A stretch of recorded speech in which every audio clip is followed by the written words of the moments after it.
The phone was ringing. I answered the phone, and it was Roberta. She told me what had happened, which was, on so many levels, so shocking and so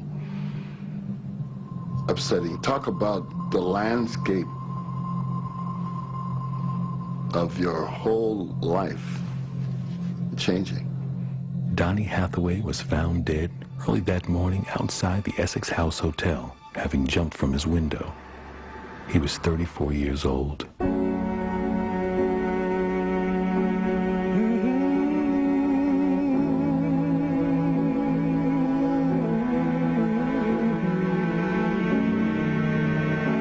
That was a Saturday night, late Sunday morning. I got word. I think the kids were sleeping. I didn't wake them up right then. I think I tried to put it in a scenario where they would not be, you know, shocked or dismayed. I believe up until that time that Donny had toyed with suicide, but had never able to muster up the nerve to really do it. And this time, I believe what he did was he sat in the window and he closed his eyes and leaned back. Police ruled the death a suicide. Shockwaves ran through the music community. So hard to do. It was like surrealistic. I couldn't believe it, you know. And I don't know how he did it, you know. But it was it's something that pain really is still in my heart, you know. It was such a shock. The music industry stopped for a minute. I was in a recording studio 4 blocks from the Essex. Nobody could play. It broke my heart. You know, when I heard that, that just was so awful.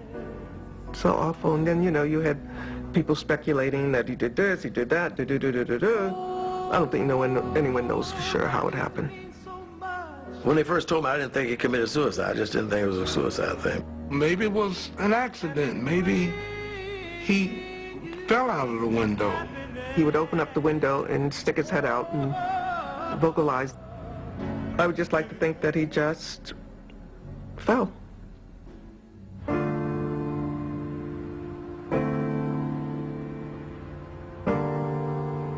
Over the years, various rumors have circulated that Donny fell, or even that he was pushed from the window. That a man with so much talent at the peak of his success would take his own life is difficult to accept. However, the sad truth is that the leading cause of death among those who suffer from paranoid schizophrenia is suicide.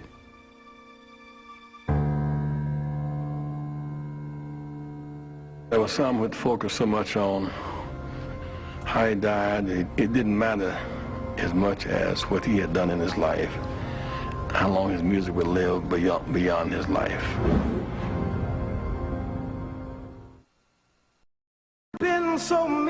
When I think of music in totality, complete, from the lowest blues to the highest symphony. A week after Donny Hathaway's untimely death in January 1979, his family and friends gathered in St. Louis to pay their respects.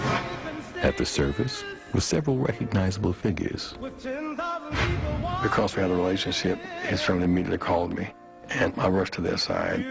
The artists who drew from his genius were all there that day. I mean, Stevie was there, Roberta was there, religionists in the secular world, they all appreciated Donny on that day. How he died, did he jump off, or was he pushed off and all that? It didn't matter as much as how long his music would live beyond his life. Donny was singing out his soul salvation, as we would say in our tradition. His musical contribution will live on for a long time.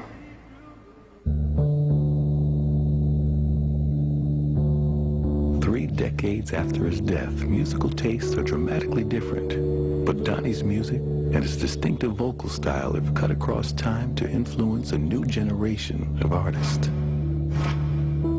Donny Hathaway was my real introduction to music appreciation. You know, Donny Hathaway he's a musician first. So he approaches it as a musician rather than approaches as a singer.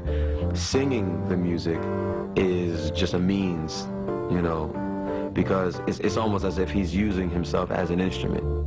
He emotes, it makes you feel. Some of it is happiness, some of it is agony, some of it is a lot of things, but you could feel his music as much as you could hear his music. R&B was very basic, not sophisticated at all, and Donny brought a sophistication to it. Donny's legacy is also kept vital by his 3 daughters.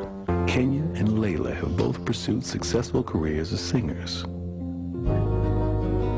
There's a lot of him that I feel when I'm working. There's a lot of him that I feel when I'm talking to the people that loved him. It's really easy for me when the fans come up and say, oh, we loved him so much, and we think, you know, you remind us of him. That's the greatest compliment in the world. People that, you know, want to tell me how he's really affected their lives and his music has touched them, and I get letters, and just beautiful, beautiful, beautiful letters. Meanwhile, Donita strives to keep her father's memory alive in her own way. One of my goals in life is to have his music live. That was one of his last words that he said to my mom, I want my music to live.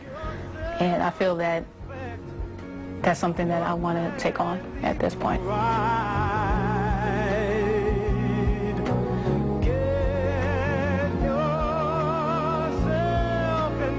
Anybody can be trained to do anything, but when it's already there, that speaks to a higher power. I used to hear all the time, oh, he's before his time. And that's amazing because it's been almost 30 years. And we're sitting here talking about him.